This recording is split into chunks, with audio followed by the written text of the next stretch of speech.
Szerbusztok, kedves emberek! Itt lennénk az újabb videóval, és ismét, ahogy szokás szerint, szeretném megköszönni az eszméletlen megtekintés számokat, ugyanis a triádos videó 1300 megtekintést ért el. Hát szóhoz sem jutok, mondjuk azt. Másodszor elnézést kérek, hogy egy picit később jött a következő videó, mint általában. Ez leginkább amiatt történt, mert most elkezdtem éjszakai műszakban dolgozni, aztán kicsit felborult a bioritmusom, de igyekszek nektek rendszeresen tartalmat megosztani. Szóval akkor nézzük is a mai videó témáját, ami nem más, mint a Sinaloa Cartel. A Sinaloa Cartel egy nemzetközi bűnszövetkezet, amely leginkább a kábítószerkereskedelemre és a pénzmosásra szakosodott. A 80-as évek végén hozták létre Mexikóban, mint a Guadalajara Cartel néven ismert, előszervezet alatt működő számos alárendelt ág egyike. Jelenleg Ismael Zamba de Garcia vezeti, székhelye Culiacán városában van, ami Sinaloában található. De egyébként a világ számos régiójában működik, elsősorban mexikói Sinaloában, Baja Kaliforniában, Durangóban, Sonorai államokban. Emellett jelen van az Egyesült Államok nagyobb városaiban. Az Egyesült Államok hírszerző közössége által a Sinaloa Cartelt a világ legnagyobb és legerősebb kábítószerkereskedő szervezetének tekinti, így talán még befolyásosabb és erősebb, mint Pablo Escobar híres Medellín kártelje, amikor a virágkorában volt. A National Drug Intelligence Center és más Egyesült Államokbeli források szerint a Sinaloa Cartel elsősorban kokain, heroin, metamfetamin, fentanil, cannabis és MDMA terjesztésében vesz részt. 2023-tól ez a kártel Mexikó legdominánsabb kártelje, Joaquín Guzmán, azaz El Chapo fia, Ovidio Guzmán López letartóztatása után a kártel élén ismét Ismael Zamba de Garcia, más néven El Mayo, a régi vezető áll. Történelmi háttér. Pedro Avilés Pérez úttörő drogbáró volt a mexikói Sinaloa államban a 60-as évek végén. Őt tartják a nagy mexikói marihuána kábítószercsempészek első generációjának, aki a nagyszabású kábítószerkereskedelem megszületését jelentette. Úttörő szerepet játszott abban is, hogy repülőgépeket csempészett kábítószerrel az Egyesült Államokba. Félix Gallardo, aki az 1978 és 80-as évek között a Guadalajarai kártel társalapítója volt, ő ellenőrizte Mexikó kábítószercsempész folyosóinak nagy részét az Egyesült Államok határa mentén, csak a Gulf kártel vette fel a versenyt, amely Mexikó keleti részének drogkereskedelmét irányította. Félix Gallardo 1987-re felosztotta a szervezetét, mindössze 2 évvel Enrique Camarena Salazar DEA ügynök elfogása és meggyilkolása után, amikor az amerikai rendfenntartók fenyegetése sokkal sürgetőbbé vált. A szervezetnek ez a feloszlása a 80-as évek végén oda vezetett, hogy a kártel lényegében több kisebb kártellé alakult, amelyek saját területeiket és csempész folyosóikat saját főnökökkel irányították. Az egyik ilyen kicsi kártel a Sinaloa Cartel volt, amelynek Culiacán városa volt a központja. Már a 80-as évek végén az Egyesült Államok kábítószer ellenőrzési hatósága, tehát a DEA úgy vélte, hogy a Sinaloa Cartel a Mexikóban működő legnagyobb kábítószerkereskedő szervezet. Gallardot végül 89-ben letartóztatták, és miközben bebörtönözték, továbbra is az egyik legnagyobb mexikói emberkereskedő maradt, és mobiltelefonon tartotta a kapcsolatot a szervezetével, míg a 90-es évek elején át nem szállították egy új, szigorúan őrzött börtönbe. Ekkor unokaöccsei, az Arellano Félix fivérek kiléptek, és tovább erősítették a szervezetet, amely a Tijuana Cartel néven vált ismerté, míg a Sinaloa Cartel továbbra is Héctor Luis Palma Salazar és Ismael Zamba de Garcia hadnagyok vezették. El Mayo és a Tijuana Cartel háború. Ez idő alatt Sinaloa jelentős hátrányban volt, mivel kénytelenek voltak a kábítószer termékeik nagy részét a Tijuana folyosón átvinni, ami gyakran közvetlen konfliktusba keverte őket az Arellanosszal. Ez végül oda vezetett, hogy Ramón Arellano Félix megölte Guzmán 2 társát, ami egy teljes háborúhoz vezetett a két szervezet között. A 90-es évek elején ez az időszak volt, amikor Guzmán a szabadúszó emberkereskedőnek, Ismael Zamba de Garciának ruházta át jobban a kártel irányításán, különösen amiatt, hogy kivételes képessége volt más emberkereskedőkkel való együttműködésre és a velük való koordinációra. A 90-es évek nagy részében Ismael Zambada volt az egyetlen felelős személy a kártel tömeges növekedéséért és terjeszkedéséért, miközben Guzmán és Palma börtönben volt. Mielőtt a Sinaloa kártel társalapítója lett volna, Ismael farmer, szabadúszó és kisállású kábítószerkereskedő volt, aki csupán kilogramnyi marihuánát és heroint adott el, mielőtt végül megismerkedett volna Mexikó elitebb emberkereskedői köreivel. A 90-es évek közepére az egyik bíróság véleménye szerint a Sinaloa szervezet akkora volt, mint a Medellín kártel virágkorában. Zambada emellett segített Armando Carrillo Fuentesnek a Juárez kártel kiterjesztésében Chihuahua államban, és segített a Juárez kártel néhány maradványának beépítésébe a Sinaloa kártelbe. A Sinaloa kártelről ezért úgy vélték, hogy stratégiai szövetségben kapcsolódik a Juárez kártel riválisaihoz, a Gulf kártel és a Tijuana kártel együttműködését követően. A mexikói-amerikai határon kábítószercsempészetre használt alagútrendszer felfedezését követően a csoportot kapcsolatba hozták a csempészet ilyen eszközeivel is. A Sinaloa és a Tijuana kártel közötti háború 1992 és 2000 között volt a legrosszabb, amikor a kártel néhány vezetőjének családtagjai félelemben éltek, vagy mindennapjaikat úgy élték meg, mintha az utolsók lettek volna. Zambada azonban ezt a konfliktust is a maga javára használta, mivel a mexikói kormány elsősorban a Tijuana kártel ellen kezdett fellépni, Mayo pedig riválisának ezt a meggyengülését arra használta fel, hogy Sinaloa fellépjen az emberkereskedelem világában. 2000 körül Zambada Mexikó egyik legnagyobb és leghatalmasabb drogbárója lett, mivel erős terjesztési hálózatokat épített ki Kolumbiától az Egyesült Államokig. Mayo hagyományos főelosztóközpontjai állítólag Chicagóban, Phoenixben, Los Angelesben, Atlantában és Denverben voltak. A Sinaloa kártel 2008-ban részlegesen szétesett, amikor a Beltrán Leiva testvérek kiváltak a kártelből. A Sinaloa kártel háborút folytat a Tijuana kártellel, a kaliforniai San Diego határvárosába vezető tijuánai csempész útvonal miatt. Félix Gallardo bebörtönzése után a Guadalajara kártelt adományozta unokaöccsének a Tijuana kártelben. 92. november 8-án Palma csapás mért a Tijuana kártelen, a Jaliscói Puerto Vallartába található diszkóklubba, ahol lövöldözésben a Tijuana kártel 8 tagja meghalt, viszont az Arellano Félix fivérek David Baron Corona segítségével sikeresen megszöktek a helyszínről. Megtorlásként a Tijuana kártel megpróbálta Guzmán megölni a Guadalajarai repülőtéren 93-ban, az ezt követő lövöldözésben 6 civil halt meg, illetve a Logan Heights-i felbérelt fegyveresek is. A halottak között volt Juan Jesus Posadas Ocampo, római katolikus bíboros is. Az egyházi hierarchia eredetileg úgy gondolta, hogy a Posadas bosszúja volt a kábítószer kereskedelem elleni határozott álláspontja miatt. A mexikói tisztviselők azonban úgy vélik, Posadas véletlenül keresztűzbe került. A bíboros a drogbárók körében közismerten népszerű Mercury Grand Marquis városi autóval érkezett a repülőtérre.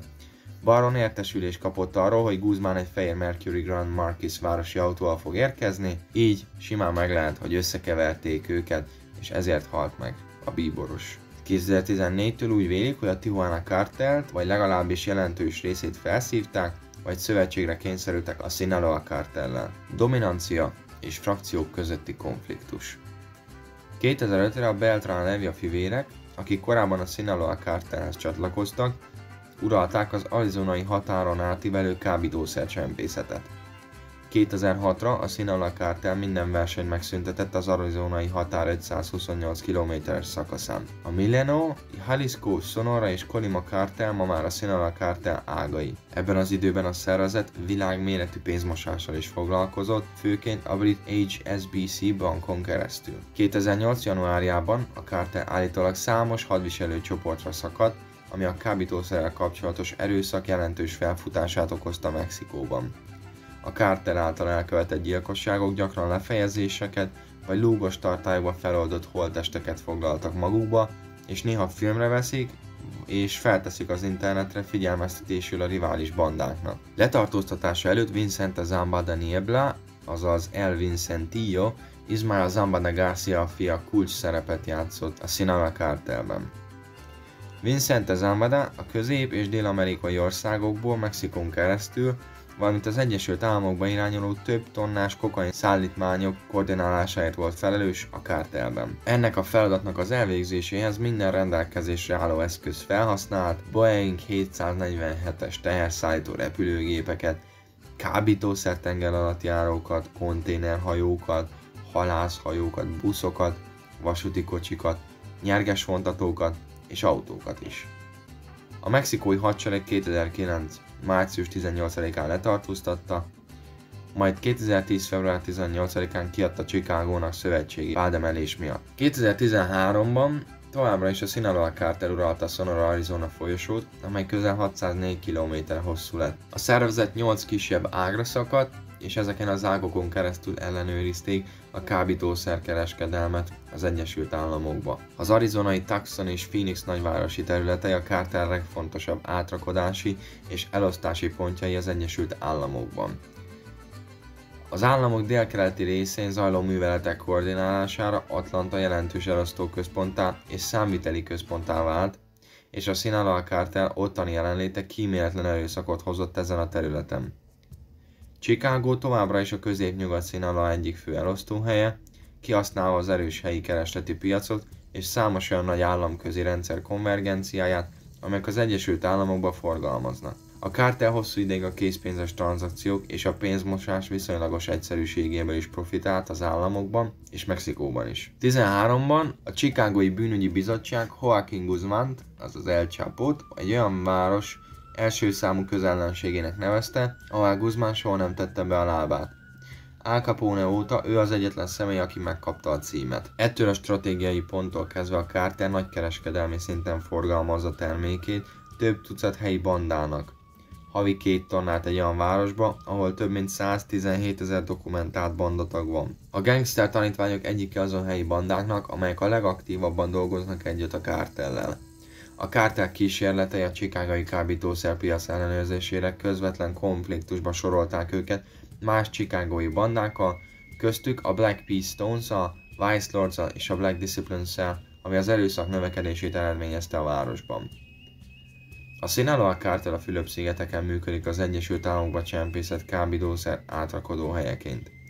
Arthur Kegdek, a Fülöp-szigeteki kábítószer ellenőrzési ügynökség főigazgatójának nyilatkozata szerint a kártel 2013 óta működik a Fülöp-szigeteken, miután egy razziát tartottak a Batangas állambeli Lipai tanyán, és bejelentés nélkül behatoltak az országba. Rodrigo Duterte elnök továbbá megerősítette a Sinaloa kártel jelenlétét a Fülöp-szigeteken, mondván, hogy a kártel az országot az Egyesült Államokba csempészett kábítószerek átrakodó helyeként használja. A kártel jelenléte a Fülöp-szigeteken súlyosbította a drogbárok, a drogkártelek és a kormány közt zajló háborút. 2019. július 4-én Juan Ulises Galván Carmonát alias El Budát 2 bérgyilkos megölte egy vegyesboltban Chentumalba, Quintana Roo állam fővárosában, a mexikói karibi partok mentén. El Buda volt a Sinaloa kártel kábítószer csempészetének és Közép-Dél-Amerikából érkező szállítmányainak vezetője. Letartóztatások és lefoglalások. 2009. február 25-én az Egyesült Államok kormánya bejelentette a Sinaloa kártel 750 tagjának letartóztatását az Egyesült Államokban az Accelerator hadművelet keretében. Bejelentették továbbá több mint 59 millió dollár készpénz, valamint számos jármű, repülőgép és csónak lefoglalását. Márciusban a mexikói kormány bejelentette 1000 szövetségi rendőrtiszt és 5000 mexikói katona bevetését, hogy helyreállítsák a rendet Ciudad Juárezben, amely a legtöbb áldozatot szenvedte el az országban. Augusztus 20-án a DEA feloszlatott egy nagy mexikói kábítószerüzemet Chicagóban, és felfedte az ott tevékenykedő ikertestvéreket Flores legénység által üzemeltetett nagy elosztóhálózatot. A kábítószer akció során állítólag havonta 3-4000 font, tehát 1400-1800 kg kokaint szállítottak Chicagóba, Mexikóból, és több millió dollárt szállítottak a határtól délre. A szállítmányokat nagyrészt a Sinaloa kárteltől, illetve időnként a Beltrán Leiva kárteltől vásárolták, és feltételezhető, hogy mindkét kártel erőszakkal fenyegette meg a Flores legénységet, ha más rivális drogszervezetektől vásároltak. 2010. május 11-én Alfonso Gutiérrez Loerát, Joaquín Guzmán unokatestvérét és további 5 kábítószerkereskedőt letartóztattak a szövetségi rendőrök a Sinaloai Culiacán városában. A gyanúsítottaknál 16 gépkarabét, 3 gránátot, 102 tárat és 3543 darab lőszert foglaltak le. A mexikói nemzetvédelmi miniszter jelentette Jesus Alfredo Salazar Ramírez, más néven El Muñeco vagy El Pelos letartóztatását, akit a dél-csendes-óceáni kártel jelenlegi hadnagyaként azonosítottak Sonora államban. Amint a Sedena kijelentette, El Muñeco Joaquín Guzmán Loera alatt adminisztrátorként dolgozott, és feltételezhetően felelős a Nepomuceno Moreno aktivista haláláért. Ramírezt 2012. november 1-én Huixquilucan településén tartóztatták le a mexikói főügyész hivatal munkatársai. El Muñeco Guzmán egyik legfontosabb hadnagya, ami nyilvánvaló abból, hogy ő irányította a kábítószer ültetést, termelést és a csempészetet Sonorában, különféle emberölésekhez is kötik, köztük Rubén Alejandro Cepeda Leos ügyvédéhez, akit 2011. december 20-án gyilkoltak meg. Sedena szerint ő Moreno Núñez aktivista feltételezett bérgyilkosa is, akit 11. november 28-án gyilkoltak meg. Ez a férfi egy aktivista volt, aki igazságot keresett fia eltűnése miatt, és csatlakozott a Javier Sicilia költő által vezetett mexikói Indignados mozgalomhoz. José Rodrigo Archiga Gamboa, más néven Chino Antrax, a Sinaloa kártel magasrangú tagja volt. Vezetője és alapító tagja volt a Los Antraxnak, egy fegyveres osztagnak, amelyet Ismael, a Sinaloa kártel alapító tagjának védelmére hoztak létre. 13. december 30-án tartóztatták le az amsterdami Schiphol repülőtéren, Hollandiában, az Amerikai Egyesült Államok petíciójára és az Interpol segítségével kábítószerkereskedelemmel kapcsolatos vádak miatt. Úgy tűnik, hogy a kártel mexikói partnereinek elvesztése nem befolyásolja a Dél-Amerikából az Egyesült Államokba történő kábítószercsempészet képességét. Sőt, épp ellenkezőleg. A lefoglalási jelentések alapján a Sinaloa kártel tűnik a legaktívabb kokaincsempésznek. A jelentések azt is kimutatták, hogy a kártelek képesek működni korábban ismeretlen területeken, például Közép-Amerikában, akár Dél-Amerikában, Peruba, Paraguayba és Argentínában is. Úgy tűnik, hogy az exportpiacokat diverzifikálták, és ahelyett, hogy kizárólag csak Amerikába szállítanának, ezért kialakítottak más csatornákat is, hogy más országokba, latin-amerikai országokba, de még akár európai országokba is szállítsanak kábítószert. 13. decemberében a kártel 3 feltételezett tagját letartóztatták Lipában, a Fülöp-szigeteken, és 84 kg metamfetamint találtak náluk. 2014. februárjában Guzmánt letartóztatták, elfogása harcot robbantott ki a tárgyalás helyszíne körül. Az Egyesült Államoknak való kiadatására irányuló felhívások néhány órával a letartóztatás után kezdődtek. Guzmán szövetségi vádemelése is több helyen van, többek között San Diegóban, New Yorkban és Texasban. A Sinaloa kártel hierarchiája 2008 elején.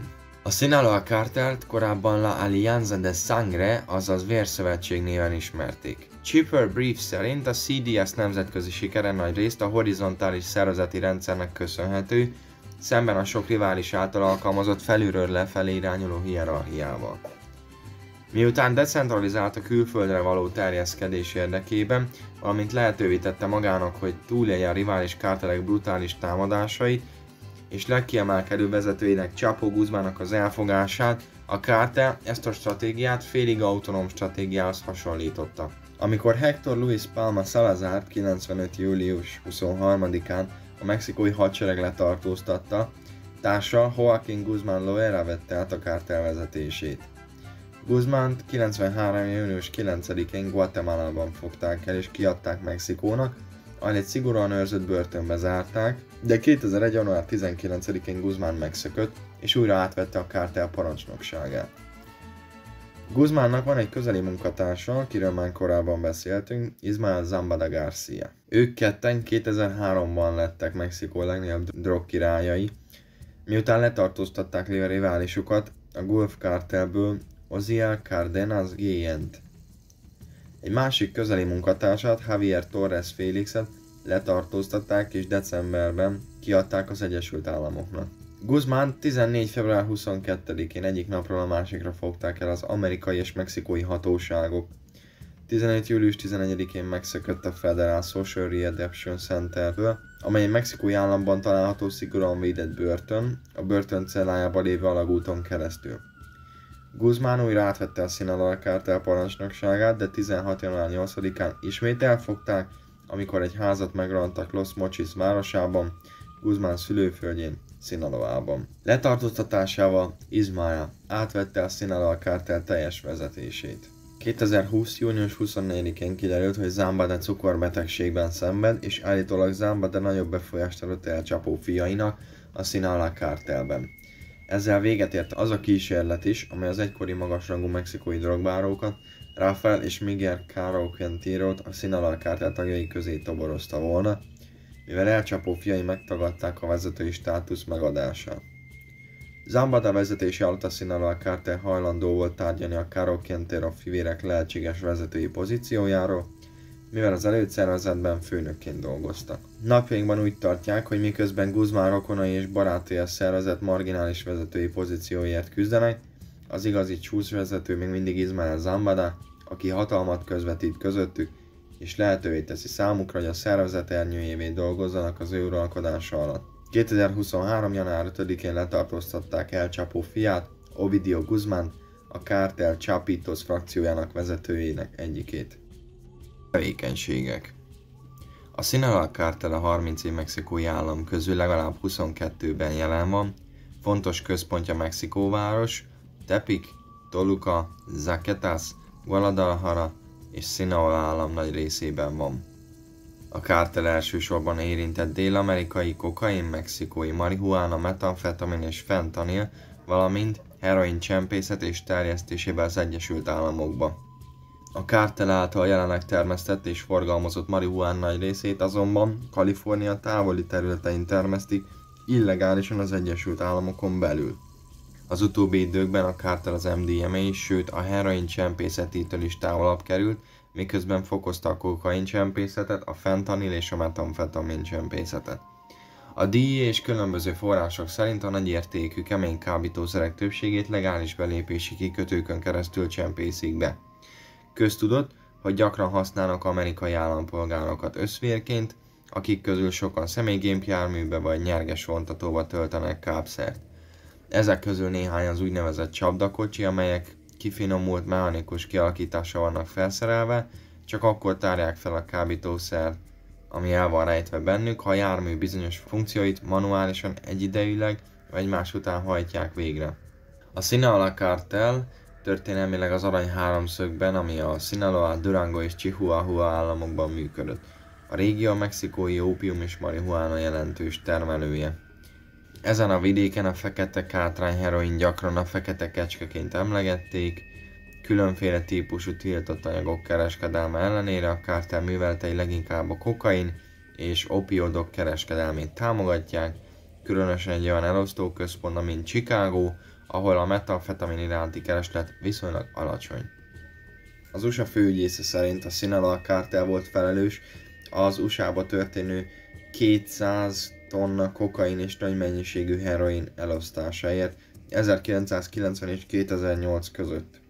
A fentanil kereskedelme exponenciálisan kezdett növekedni, ami a harmadik hullámhoz vezetett, és végül az Egyesült Államok történetének leghalálosabb kábítószer járványává változott.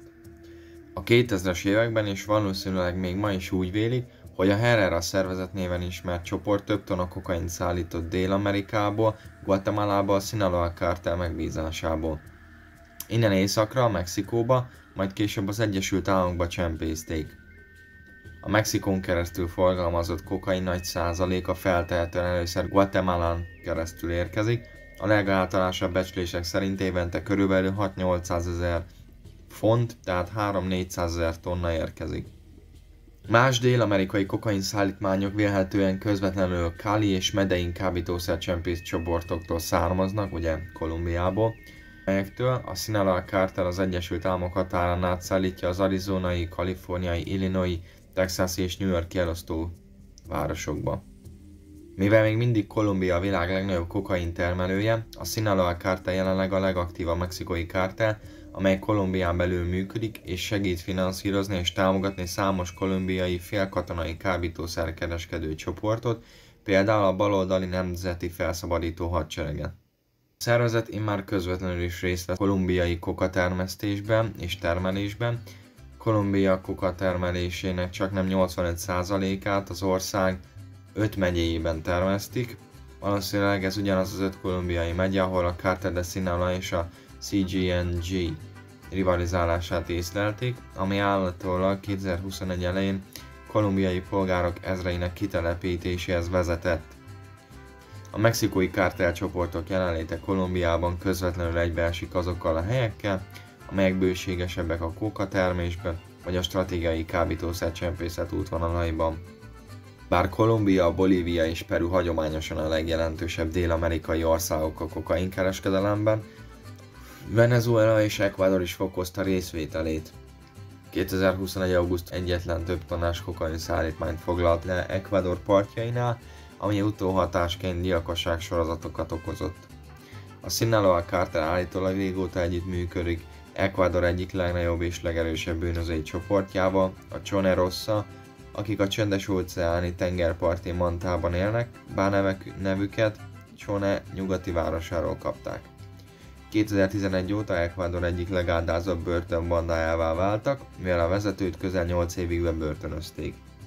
Emiatt a szervezet tevékenységének nagy részét közvetlenül a börtönből irányították és befolyásolták, ahol a banda továbbra is új tagokat toborzott. Állítólag csempészettel, bérgyilkossággal, zsarolással és drogkereskedelemmel foglalkoznak. Azonban a közelmúltban kisebb bandák kezdték megcélozni a csorenoszokat, és a szervezet a bandán és a származékos csoportjain belül belharci jelenségek jellemzik. Az ország túlzsúfolt börtönrendszer és a Covid-19 világjárvány láthatóan a kormány figyelmének és fókuszának nagy részét uralta az utóbbi időben, így a banda könnyebben növekedhetett és megszilárdította a hatalmát. Jelenleg a fentanil kereskedelmével is nagymértékben foglalkoznak, egyaránt forgalmaznak nyers fentanilport, valamint hamisított M30-as tablettákat, amelyek eredeti oxikodonnak tűnnek, de valójában fentanillal vagy más vegyszerekkel préselve vannak. A metamfetaminhoz hasonlóan a nyers fentanil előállítása és forgalmazása is hihetetlenül jövedelmező. A fentanilt olcsó előállítani, mivel teljesen szintetikus és titkosan előállítható, mert a marihuánával, ópiumheroinnal és a kokával ellentétben nem igényel gazdálkodást, termesztést, öntözést, stb. A tengerparti Mazatlán városában állítólag mindössze 8 napba telik, amíg a prekurzor vegyi anyagok a csendes-óceáni szállításból a rejtett kártel laboratóriumokba kerülnek, majd onnan az USA-ba. Minden fentanil tabletta csak $1 kerül előállítani. Az Egyesült Államokban legalább 10-szer ennyiért továbbadható. A kártel heroint, egy félszintetikus anyagot is gyárt és forgalmaz. Az ópiummákból készült morfin vegyület, amelyet manapság jellemzően fentanillal kevernek, hogy nagyon olcsón növeljék az erejét. Csempészet heroin nagy része az arany háromszögben készül, Mexikónak egy olyan régiójában, amely Sinaloa, Durango és Chihuahua államok részeit fedi át, ahol történelmileg ópiumot és marihuánát termesztettek. Ezeken a farmokon végrehajtott helyi állami és kormányzati szigorítások azonban az opioid piac nagy részét a szintetikus anyagok, például a fentanil felé terelték, mely sokkal rejtettebben előállítható. Tarka szivárvány fentanil. A kártel múltbéli és jelenlegi műveletei miatt, amelyek során fentanilt préseltek kék hamis oxikodon tablettákká, amelyek több tízezer véletlen túladagolásos halálesethez vezettek az USA-ban évente, állítólag többszínű fentanil tabletták gyártásával reagált, hogy a vásárlók tudják, hogy hamisítványról van szó, és valószínűleg az fentanil, nem pedig a legkeresettebb gyógyszer, az oxikodon. Elkezdték emiatt a fentanilport különböző színekre színezni, hogy az USA-ban a kereskedők véletlenül vagy szándékosan ne keverjék a fentanilport más fehérpor alakú anyagokkal, például a kokainnal. Bár a DEA eredetileg azt állította, hogy ezeket a sokszínű pirulákat és porokat kifejezetten gyerekek számára történő értékesítésre tervezték, a Business Insider és más források szerint a kártel munkatársai tagadták ezeket az állításokat. A kártel munkatársai állítólag azt mondták, hogy szándékuk ennek az ellenkezője volt, és valójában az volt a célja, hogy megkülönböztesse őket a valódi gyógyszerektől. Milyen jó fejek, nem? Marihuána. Bár a Sinaloa kártel hagyományosan helyben termesztette a marihuánát az aranyháromszögben, az utóbbi időben megnőtt a termesztése az erdőkben és a sivatagokban, Kaliforniában.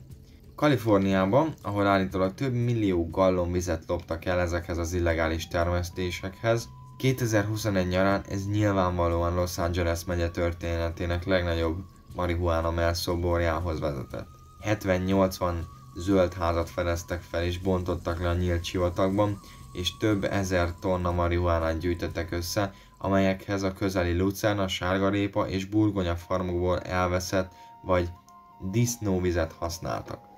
Ezeknek a növényeknek állítólag 3-5 termést hoznak évente. A helyi, teljesen legális marihuána boltok törvényes, pénzigényes üzlete a kártel pénzmosási tevékenysége szempontjából is előnyösnek bizonyult. Az olyan frakciók, mint a Chapitos, már belefogtak a marihuána termékek márkaépítésébe, a termelésbe való befektetésbe, valamint lobbiztak bizonyos politikusok számára a legalizálás érdekébe.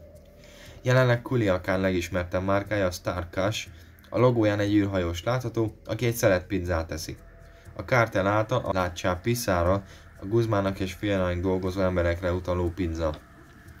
Az űrhajós egy hatalmas paradicsom tetején ül, mivel Culiacán szerepe volt Mexikó legnagyobb paradicsom exportőreként. Metamfetamin termelés. A kártelnek még mindig jelentős a kitermelése metamfetamin terén is.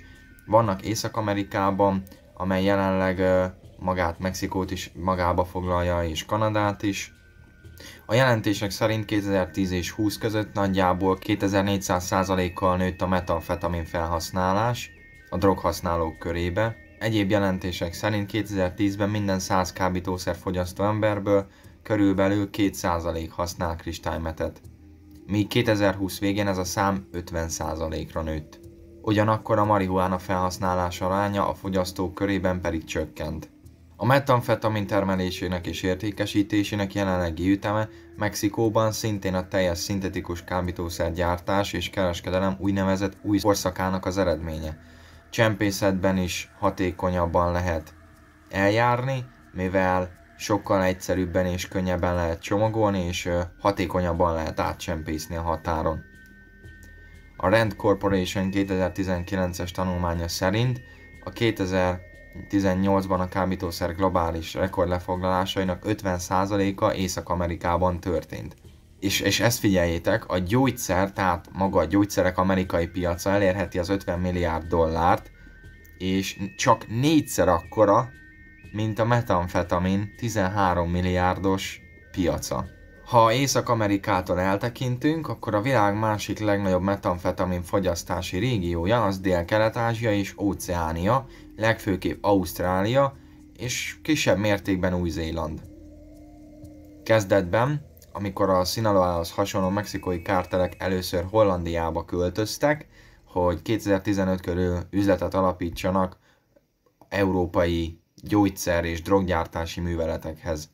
Itt leginkább MDMA-t termeltek, de gyorsan meggyőzte őket a kereslet és más kárteleknek ha mondhatom így, az értékesítési stratégiája, hogy inkább metamfetamin gyártsanak, mert sokkal nagyobb a profit benne. A fentanilhoz hasonlóan Kínából, Indiából vagy Németországból szerzik be az alapanyagokat, és nagy része mexikói kikötőkbe érkezik, mint Manzanillo, ami az erőszak jelentős növekedését is okozta. Az állam csendes-óceáni vegyi anyag szállítmányaival együtt a főbb kikötőkben a 15-ös szövetségi főút dél-észak irányú főútként működik, Mazatlán kikötővárosától Sinaloán át. Ez a tranzitrendszer lehetővé teszi a kártel számára, hogy a prekurzor vegyi anyagokat és a késztermékeket személygépjárművekkel szállítsa át az északi határon, ami messze a legelterjedtebb módja a belépési kikötőkön keresztül történő csempészetnek. Ez oda vezetett, hogy Sinaloa állam alapvetően uralja a szintetikus illegális kábítószerek előállítását Mexikóban. Kezdetben a 80-as években történt, hogy a mexikói gyógyszergyártók elkezdtek metamfetamint a határon át északra vinni, majd újabb formákat vezettek be. 19-ben az Egyesült Államokban a Center for Disease Control 16.167 metamfetamin túladagolásban meghalt embert regisztrált, ami 2013-ban csak 3600 volt. A kábítószer legnagyobb felhasználását hagyományosan az amerikai délnyugati, nyugati, északnyugati területeken és a vidékeken tapasztalták.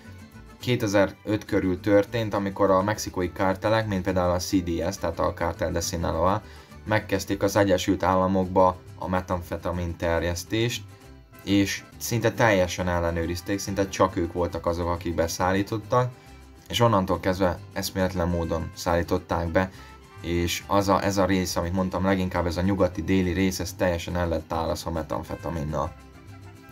Állítólag a mexikói metamfetamin nagyobb százaléka teljesen szintetikus prekurzorokból készül a természetes efedrin vegyület helyett, mivel az ország 2007 óta korlátozza ezeket a prekurzor vegyi anyagokat.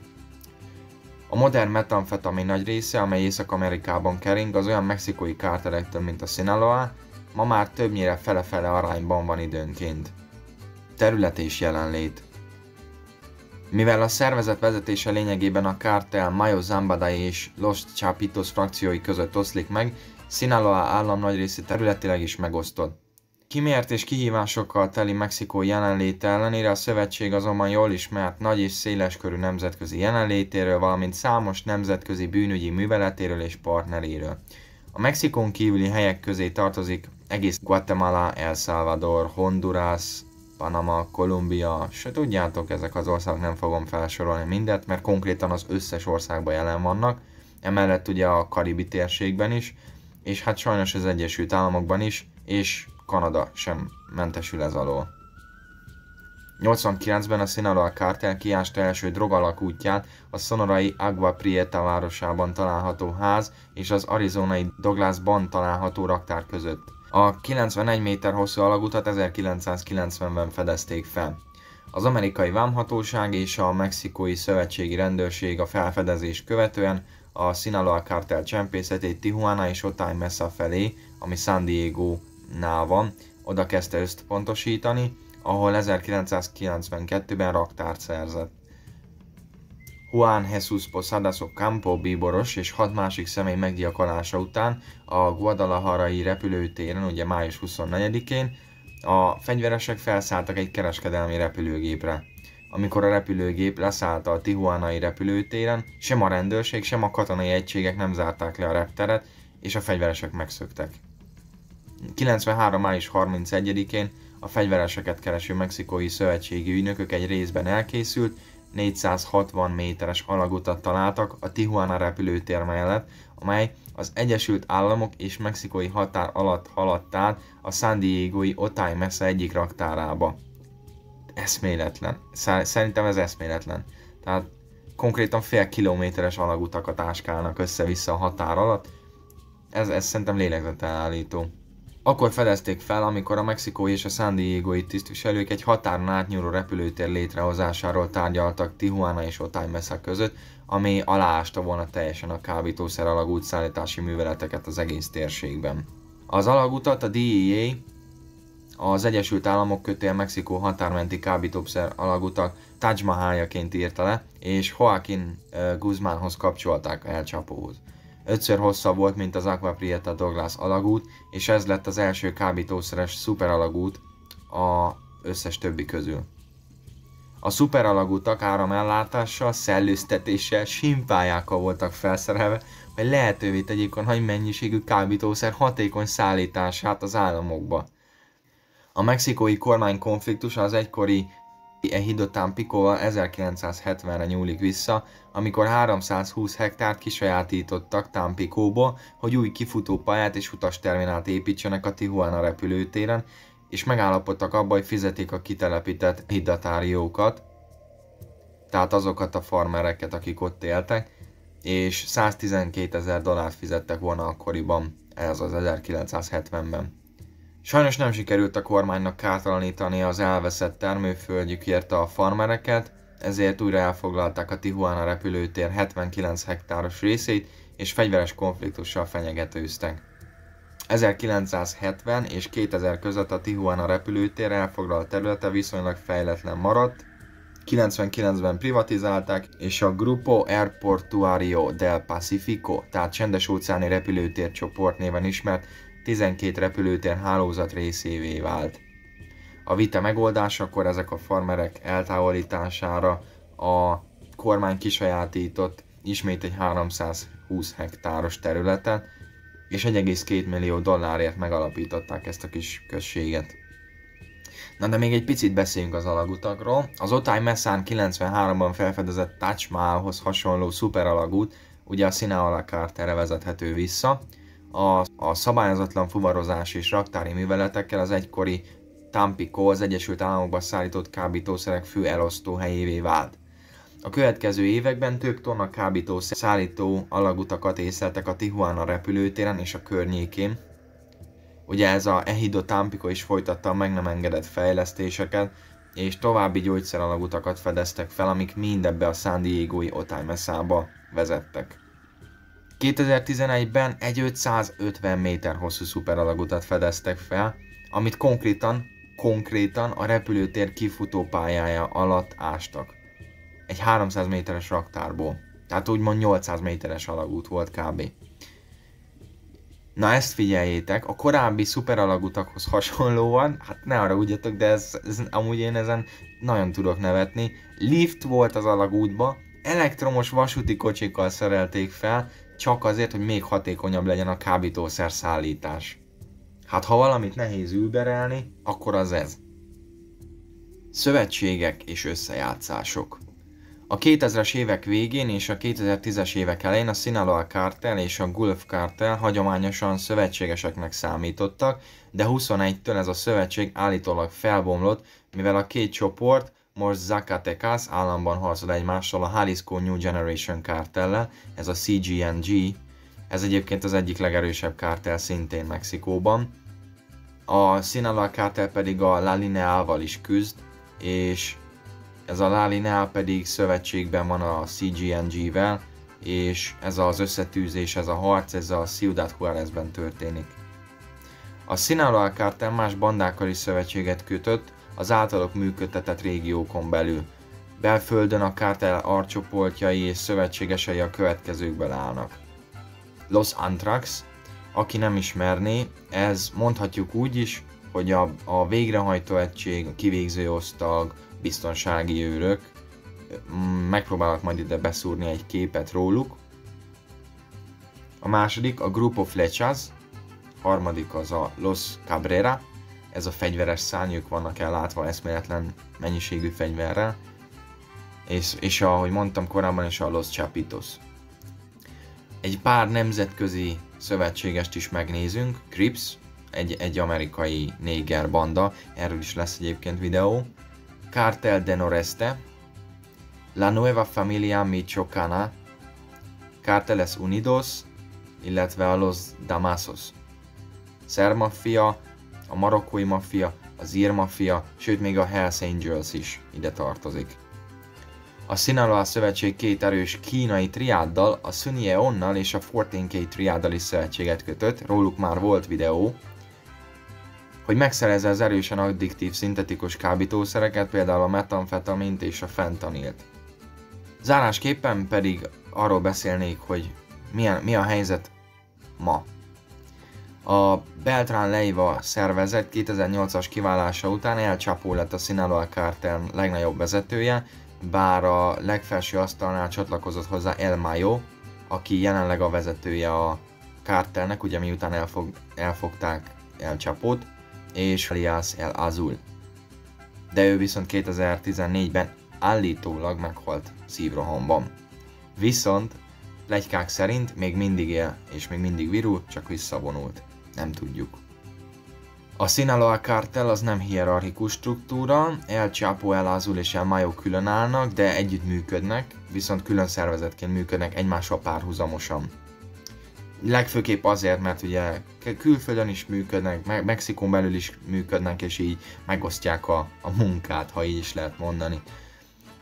Miután El Chapót ugye letartóztatták és elfogták, és később kiadták ugye az USA-nak, A jelek szerint belső harc robbant ki a szervezet irányításáért, amint azt egy 2017-es februári támadás is megmutatta El Mayo és El Chapo két fia ellen, akik állítólag El Chapo egykori jobbkezei, és a támadó az Damaso López Núñez, más néven Licenciado tervezett.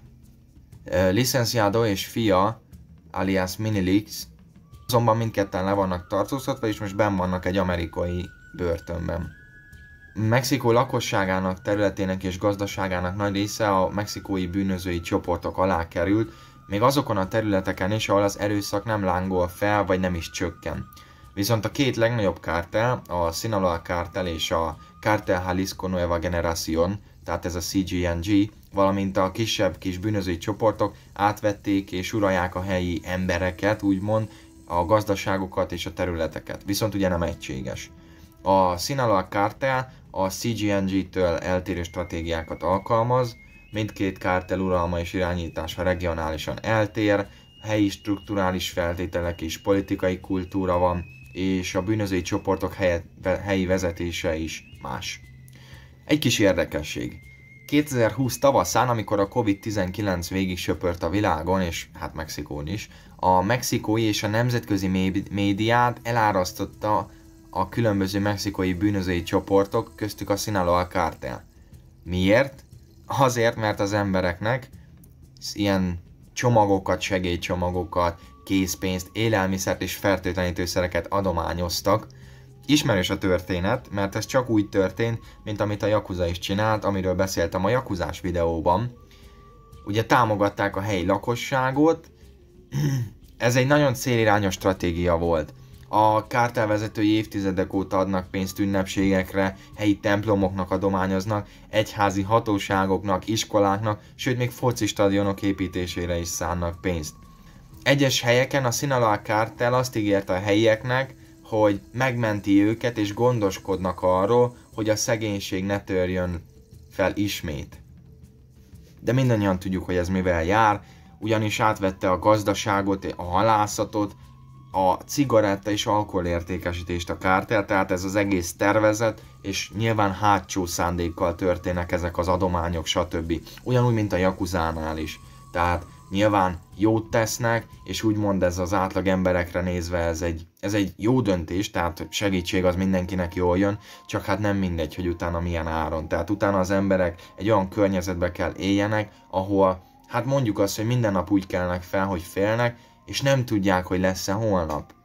Zárásképpen pedig csak annyit mondanék, hogy bárhol is működik ez a kártel, vagy nem csak ez, az összes kártel, akár Mexikóban, akár nemzetközi szinten, továbbra is erőszakos csoportok, elnyomják az embereket, uralnak, konkrétan uralkodnak, tehát nem vezetnek, nem kormányoznak, uralnak is, még akkor is, hogyha szervezetten működik, még akkor is, hogyha politikusokat vesznek be a köreikbe, és azokon keresztül kormányoznak egyes helyeken, ez a helyzet jobb nem lesz akkor se, attól, hogy ők vannak a hatalmon.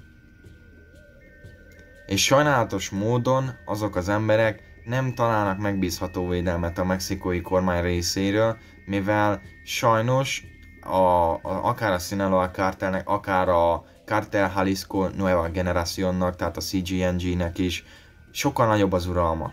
Tehát nem biztos, hogy be tudok vágni, mert valószínűleg jogvédettek a képek meg a videók, de konkrétan ezek a kártelek manapság már olyan fegyverekkel, olyan páncélautókkal, sőt egyenruhába, golyóállom mellé sisak, minden olyan dolgokkal járkálnak, ami tehát mint egy katonaság. Szóval eszméletlen hatalmon vannak, és ha engem kérdeztek, fogalmam sincs, hogy ennek egyszer lesz a vége. Na de ennyi lett volna ez a videó, amennyi tudtam, beleraktam ebbe. Sajnos nagyon kell vigyázni ezzel a témával, ezzel a kárteles témával leginkább, mert nagyon könnyen lehet olyan forrásokat találni, amik hát, hogy is mondjam, nem YouTube-ra valóak, nem valóak az átlagember számára, mert erőszakos videók, kivégzős videók, stb. Tehát ezek olyan anyagok, meg képek, amit én egyébként ajánlok, hogy aki bírja, az nézze meg, szembesüljön azzal, hogy mi a valóság, mert mert mi nagyon szépen, nagyon nyugodtan elérdegélünk ugye itt Magyarországon, meg Európába, de hogy mi zajlik ott, az amúgy nagyon durva. Tehát nyilván ez se úgy működik, hogy kimész az utcára és elrabolnak és kiveszik a vesédet, meg ilyeneket csinálnak, de brutál, hogy mik vannak ott egyébként, és ezt azzal is alá tudom támasztani, hogy nekem vannak ismerősök, mexikóiak, akikkel beszélek, és ugye ott laknak Mexikóba, és hát mondták, hogy azért nyilván ez egy nem mindennapos dolog, de azért ott van az életükben, ott van az életük része ez a kártelesdi, meg ezek a dolgok, és azért néha vigyáznunk kell, főleg a nőknek, hogy hogy csinálnak, stb., mert ők a legnagyobb áldozatai ezeknek a dolgoknak. Szóval, aki bírja, saját felelősségre nyugodtan, ha csak Twitterre felmentek, vagy X-re most már, és beírjátok azt, hogy kártel, vagy valami, ugye a Twitteren nincsen nagyon cenzúrázva semmi, nyugodtan menjetek fel, nézhetitek, tényleg fel vannak ott a videók, olyan részletességgel, hogy nem szeretném azt itt kifejteni, de ott találtok ilyen forrásokat. Ide próbáltam azért diszkrétebb képeket, ezért nem is tudtam sok mindent befűzni ide a videó alá, pedig ugye írták többen is, hogy tegyek be olyan képeket, stb. meg több képet, de nagyon nehéz, ha bementek a Google-re, nagyon nehéz egyrészt minőségi képet találni, másrészt olyan képet, vagy olyan videóanyagot, vagy bármit találni, ami nem jogvédett, szóval bocsássatok meg ezért nekem, de amit tudok, ugye mindig belerakok, így tettem most is. Remélem tetszett nektek, a következő videó ötletet nyugodtan írjátok meg, hogy miről szeretnétek megnézni, tehát hogy mit szeretnétek a videóban látni, milyen szervezetet vesézzünk ki. Remélem tényleg, hogy tetszett nektek, és köszönök szépen mindent, vigyázzatok magatokra, szevasztok!